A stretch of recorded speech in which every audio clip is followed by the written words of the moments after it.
in this that are participating in the Zoom today, and it's kind of probably a shame that I'm the one doing the presenting instead of all the different people here on the screen, but I didn't put on a tie for nothing, so we'll kind of go from there. So it is truly a pleasure and a treat for me to have a chance to work with you.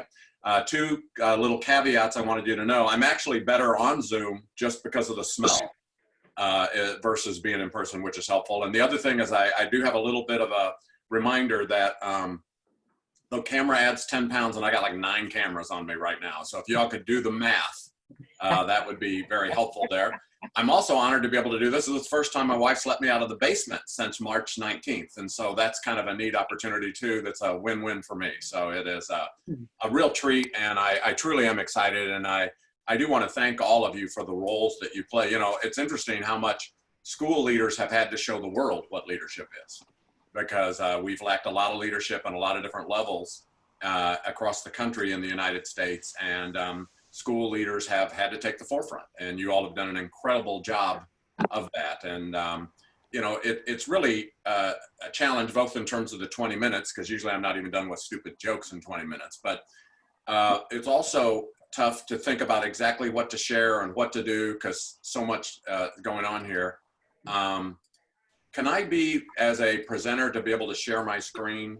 You know, right now it says I'm a participant screen share, and I couldn't even decide exactly what to do, but I'm going to just choose a couple of different points and go from there and see. You know, I'm always tentative to ever address the current need. I'm not a big fan of the current need. I don't like to, I always say anything that's initials in education will become a joke at some point. And so I'm cautious and ever chasing a trend. That's not me. Because I think it's really interesting that, in my opinion, the things that work now will work all the time. And the things that won't work now would never have worked. And so I'll give you a quick example just to highlight and share what I am talking about here. I don't know if it makes any sense or not.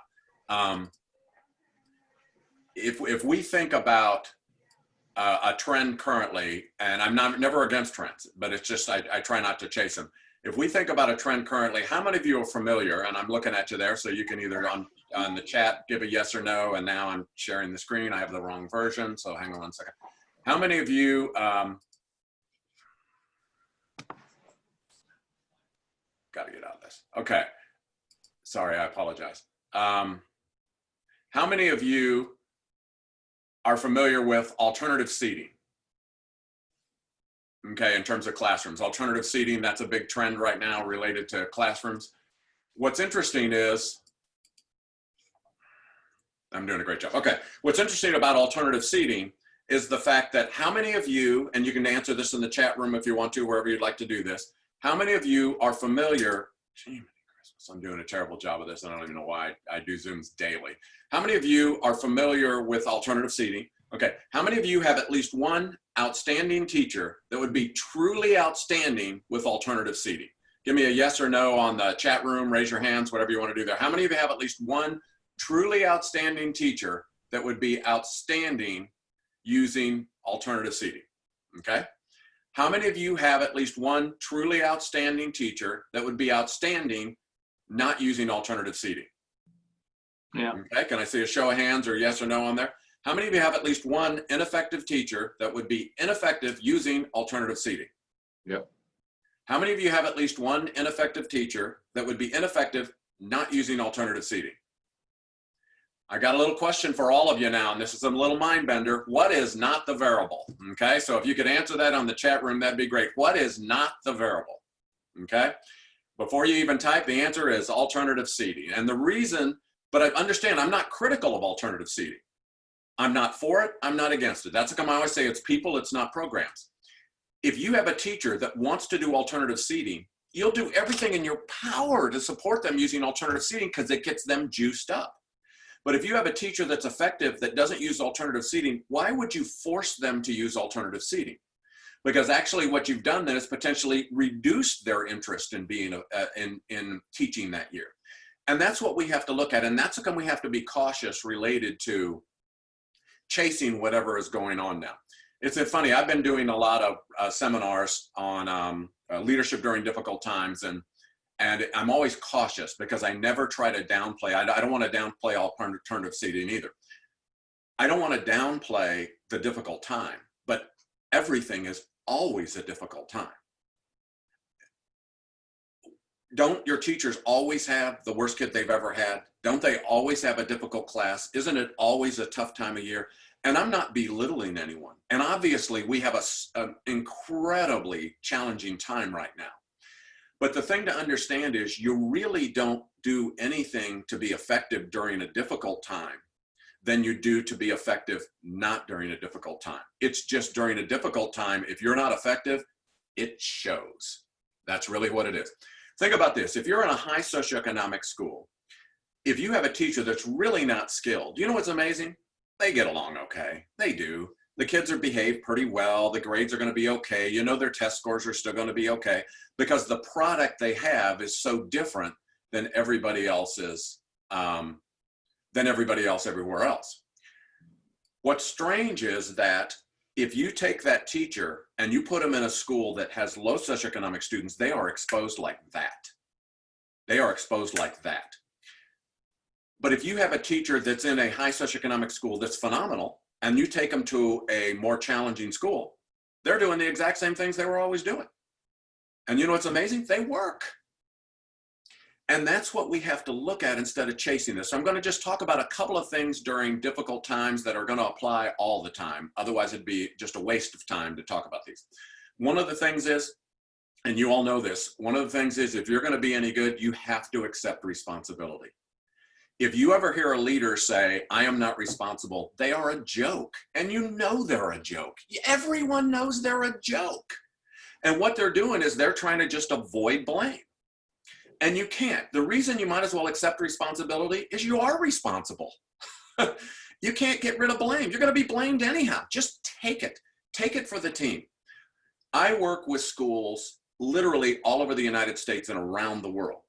And I'm just going to look at the United States right now, and we know a representation from a variety of different states. And it's amazing how governors have handled this situation differently. Some governors have said, I'm the governor, we're closing schools March 20th, and we're going to keep them closed for the rest of the year. Whether you agree or disagree, do you know what that does? That takes the pressure off the superintendents. They then don't have to make the decision. But let's think of it, let's drill it down to the school, the district where the governor has said, I'll let the superintendents make the decision. You know, you all are all the experts. I mean, except for the fact I choose your test scores, I choose your start dates, I choose your end dates. But I mean, other than that, you're the expert. So this time I'm going to let you decide, okay? The superintendent, if you have a weak one, doesn't want to be in charge. And so what does the superintendent say? I'm going to let all the principals decide. You all know the students best, so you decide whether or not you're going to have school or not have school. And a principal who doesn't want to take responsibility, what do they say? You know, the teachers know the kids best, and I'm going to let you decide whether or not to have class, and I'll base it based on the percentage of kids you have that wash their hands. But I'll let you make that decision. So if you have all boys, there's no way you're going to have class because none of them wash their hands. But do you see how what happens is, but you're still to blame. And you can't get away from that responsibility. So take one from the team. I learned this my very first year. I was a principal in Jeff City. It was my second school. I'm still in my 20s. And it was pre-service days. And myself and the receptionist were the only two people working in the school. We'd been working together for 1 week. She came into my office nervous and said she'd messed up, that she'd accidentally ordered 100 boxes of something and she meant to order 10. And I thought she was kidding. And she goes, no, look out the window. There were 3 UPS trucks lined up outside the school. And they were huge boxes. They were bringing in 100 cartons of something she had accidentally ordered. It reminded me of the movie Miracle on 34th Street. When Santa Claus is on trial, it's the old black and white one. When Santa Claus is on trial, and I do not want to provide a spoiler, but they wonder whether or not he really is Santa Claus. And the U.S. Postal Service, 3 postal workers come in with bags of letters for Santa Claus. And since the United States government felt there's a Santa Claus, then there must be a Santa Claus. And that's exactly what it was like. 3 UPS trucks are bringing them. She is literally panicked. We've worked together a week. As you can imagine, she's thinking, what am I thinking of her? And she botched up. Anyhow, I said, don't worry about it. I called the company. I called the company, and do you know what I said to the company? I botched up. I'm brand new. I sweat a lot. I'm nervous. I stutter. And I accidentally ordered 100 boxes of something. And I didn't mean to. I meant to order 10, but I just messed up. What do I need to do? Literally, the person on the other end's laughing. I know they put me on speakerphone, so the whole office could hear them making fun of me. And I said, what do I do? I've goofed up. I'm brand new. I don't know what I'm doing. I'm just terrible. What is? They're laughing. They're joking. And finally they go, it's no big deal. Just have UPS. Here's a code for all of them to tag it. We pay the postage. You take your 10 boxes. I have a question for me. Did I gain any credibility with that receptionist? And you know why I might as well take responsibility? Is there any chance in the world the superintendent's going to call and goes, who ordered 100 boxes there? Let me talk to that secretary. No. You know what the superintendent's going to say? What are you doing over there? So just take it. Don't run from responsibility. The other thing that's critical is you better build a relationship before you need a relationship. See, if this crisis happened and you didn't have relationships, you didn't form them then. Think about this. What was the biggest disadvantage your teachers had going virtual? They didn't have relationships with kids when they were in the classroom with them. What a nightmare that is. It's like the first contact with parent, if it's suspending their child, and I know sometimes that's it, you don't have a chance, do you? You don't have a chance. It's way too late. And so you have to have those relationships before you need the relationships. And if you don't, it's too late to try to gather them. A couple other things to keep in mind. People always look to leaders, but during times of crisis, they stare. See, you know, it's an interesting thing. During a crisis, it really is an opportunity, and I'm not making light of anything. I mean, I'm terrified of this. My mom's 95. She doesn't have underlying conditions except she's 95. I have a grandson that's 1. I don't want any of them exposed to this. I don't want that risk. That's how come I appreciate you all taking this stuff so seriously. You know, what I think's funny is people are worried about whether or not kids are going to wear masks to school this fall if they're required. What's the biggest determinant? If they're wearing them now, that's the determinant. Now think about that. If the parents are all wearing that, but here's the other thing I want you to think of. How many of you right now would be willing to bet me money you know which teacher will have the most success with kids wearing masks this fall? And how many of you would be willing to bet me money you know which teacher will have no success with kids wearing masks this fall? And that's how come you better hire better people, and that's how come you better improve the people you have, or nothing gets better. During 9/11 was one of the biggest times a president ratings went up. This is not a political thing. You know, George Bush's ratings went up to the 90th percentile. What he did afterwards determined how they went, and I'm not judging this at all. All of you got a bump. I want to know how you handled it, determined where that bump is. But if you think about, you don't think people look to leaders during crisis, think about when George Bush went out on Yankee Stadium in the first baseball game and threw out that first pitch. Do you know what everybody in the country was thinking? I'm glad that's not me. I am glad that's not me. Whatever you thought of him politically, you're thinking, I am glad that is not me. Another thing to keep in mind is during times of crisis, communication is essential. In the absence of communication, the rumor mill tries to fill the void. And the rumor mill, you do not want the rumor mill filling the void.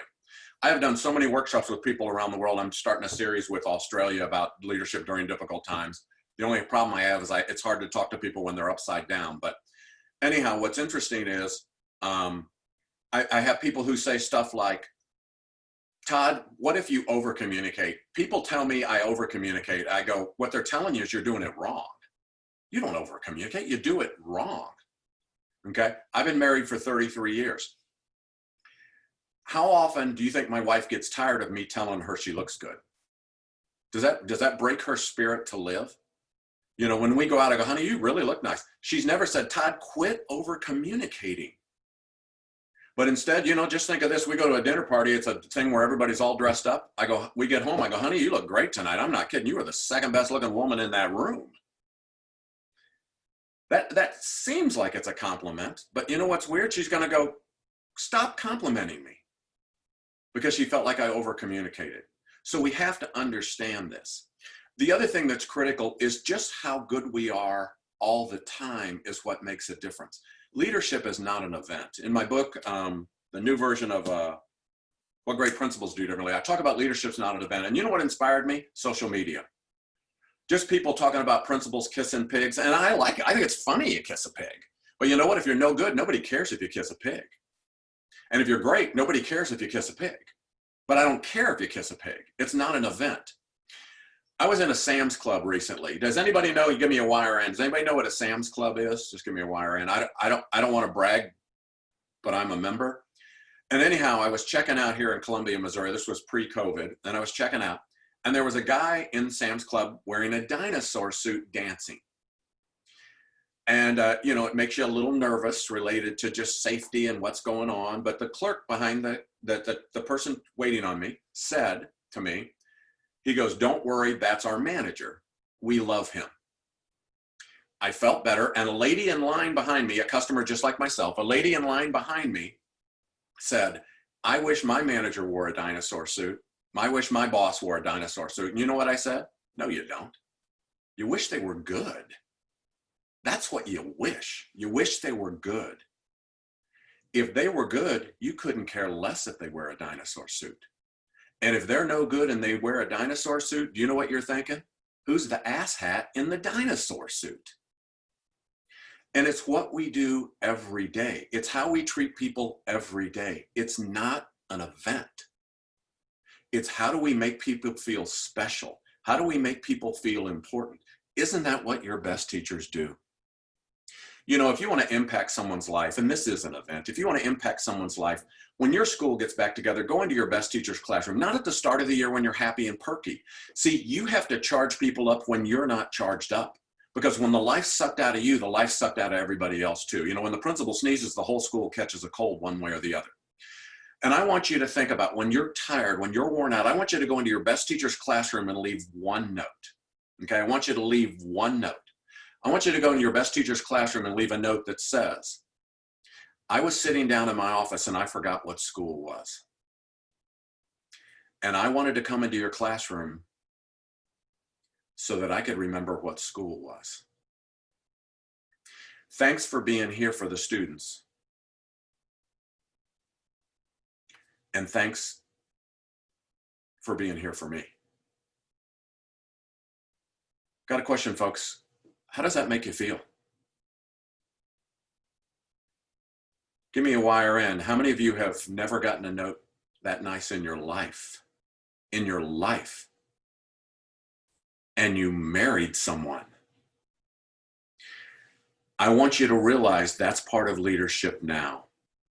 You know what I want you to think about doing? I want you to think about calling. I didn't say email. I didn't say text. Calling your best teachers. I didn't say all teachers. If you compliment everybody, you compliment nobody. If you compliment everybody, you compliment nobody. Do you know you'll never hear a great teacher say all the teachers in this school are great? You know why a great teacher will never say that? Because they don't lie. And if I say all the teachers are great, do you know who I insult? The great people. I'm insulting the great people. They know it. I want you to call some of your best teachers. And you know what I want them to tell them? You know what? This has been a really tough time. This has been so difficult and challenging for all of us. And you know what I thought I'd miss? I thought I'd miss the students. And of course I do. But you know what I miss? I miss you. I miss being in your classroom. I miss seeing your smile. I miss walking into your room and not wanting to leave. I miss hearing kids in the cafeteria talking about a story you were reading them earlier today, talking about an experiment that they're doing next week, talking about a project they have to come up, and they can't wait to come back to school. That's what I miss. You know, it's funny, I've left education and gone into higher education, and people go, "Don't you miss the students?" I always say, no, I miss the teachers. Students would be gone. But the teachers are what's important. One last story I'm going to tell, and I know we're out of time, Mark. I watched the time. I apologize, but I'm just going to let you know. I was in Mississippi, one of the very last sessions I did before COVID came, last in-person sessions. And it was a statewide principals conference. I don't remember the organization. It was on leading school change. And they were from all over the state. And I usually go around and glad hand and shake hands, and I'll have to figure out what I'll do next. But people actually say I'm one of the few people that look better with a mask. So that's kind of a strange thing. But anyhow, I was going around and introducing myself to people, and I came on a table of really sharp people. And, you know, one of the reasons I like working with Sam's, I talk to the good people. I don't talk to the other people. Most people talk to the other people. My biggest fear with good people is they start to doubt themselves because nobody else does what they do. That's my fear with good people. Nobody else does what the good people do. Your best teachers every day here, why are you smiling? Why are you here so early? Why do you stay so late? Why do you try so hard? Do you know how hard that is for them? That's why I'm taking care of them. They're the ones that are going to change the world. We can't lose sight of that, folks. They're the ones that are going to change the world. Anyhow, I was going around and meeting tables, and I came on a table that I could tell there were 4 sharp principles. I mean sharp. And it was on leading school change, and I went to the sharpest of the 4. I mean sharp. She was sharp as could be. And I said to her, what's one change you'd like to have? One change you'd like to see? And she said, I'd like every student to come to school excited to learn. And I said 2 things. One, you're wishing for something that you don't have any control over. But the other is aim higher. She goes, I don't understand. I go, how does every kid walk into the classroom of the best teacher? How are they on excited to learn? She goes, they are excited to learn every day. I go, how are the kids that leave home excited to learn? How are they when they walk into the classroom of your worst teacher? They go, not excited to learn. I go, why are you focusing on what the kids are when they come to school? Why don't you focus on what the teachers are in your school? Because isn't that amazing? Every kid walks into your best teacher's classroom excited to learn, no matter how they left home. And I'm not trying to disparage differences in home lives or any of that, but you know that's true. And you know the kids that walk into a less effective teacher's classroom, they're less excited to learn than they were when they left home. Focus on the things you can impact. Focus on the things that are long-term. Focus on the things that are going to make a difference. And it's your teachers. And you can do that during the summer. You can do that now. But it's not an event. I have learned this. This is kind of funny. You talk about leadership. I always believe I can't control what people say about me. I can't control it. All I can do is treat people with such respect and dignity every day that when other people say bad things about me, there's a chance they won't believe them. That's the power we have. That's it. I want to thank you all for making a difference. I want to thank our dynamic school leaders, the dynamic SAMs. I know the different people and I've seen different roles on there. What you do make a difference every day. And we've got to remember this. Our job is not to reflect society. Our job is to cultivate society. And I don't want you to think when school comes back, I want it like it was. This is a chance of a lifetime to take this crisis and make your school way better than it was and use the crisis as an excuse. Oh, we're not going to do this anymore because of the crisis. We're not going to have emotionally reserved seating at the teachers at faculty meetings anymore where the negative people sit together in the back near the door. You're not going to announce that. You're going to use social distancing as an excuse to rearrange the faculty meetings. But take advantage of that. You don't want what you had. This is a chance to move your school forward. And you're not in the perfection business, you're in the improvement business. With every one of us, it's no matter how good we are, how can we be even better? I am so honored to have a chance just to spend a short time with dynamic leaders like you. And Todd Whitaker literally is nobody. I'm nobody. But if you ever want to visit, if you're ever thinking, what's an idea here? What can I do? How can I work with this most challenging person? I got another inspirational thing. Call me or email me anytime you want to. My website's toddwhitaker.com. My Twitter handle is @ToddWhitaker. And I am truly nobody. You all are the ones, I know what working for a living is, and I don't work for a living. You all work for a living. But you know what you do? You make a difference. And you make that difference every day. Thanks for taking time out of your schedule. I know everybody's busy in a million different ways. And if I can ever help you, let me know. And Mark, just thank you so much for letting me have a chance to invade these people's lives for just a brief blimp during a summer of which I know that they are so busy and packed and have so many things going on emotionally. Thank you all very much. Appreciate it. Todd, I want to thank you so much for doing this today. I don't think you realize how much you mean to people. The fact that we get to have a chance to talk with you and you get to share with us good leadership makes a difference. Your examples are great, and SAMs do this every day. They make a point of asking the principal, who did you see today that you liked? Can I schedule a time for you to talk with that person? What did you see in that third grade room that impressed you, even though that teacher may be on an improvement plan? What did you see that you liked? And working from that positive side makes a real difference. So one of the things that's difficult when we're doing a Zoom session like this is everybody can't talk at the same time, but everybody can wave and say, thank you, Todd. We really appreciate you being with us today. Also, you can put it in the chat piece if you wish, and I'll make a copy of that, everyone. What we're going to do now for the next 20 minutes is those of you who would like to participate in a chat room with 3 or 4 other people, we're going to be assigning those rooms in just a moment. Those of you who would rather not can sign off, that's fine. We do have we do have 51 copies of this particular book that Todd and his 2 daughters, who are teachers, wrote. If you would like this book, you're going to get an invitation to ask for it when we send the follow-up to today's meeting via email. I want to thank everyone for participating today. I'm going to go ahead and do the breakout rooms now. Todd, I want to thank you again for doing this with us today. People really enjoyed this. And it's such a joy to be able to take a break and just talk. And that's what we got to do today. So thanks everyone for participating. We're going to breakout rooms now. We'll be in breakout rooms for about 20 minutes. And the rooms are now open. I always look for the good parts. Sometimes we have to squint. Thanks, Todd.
I was trying to join another break room. Is there another one available?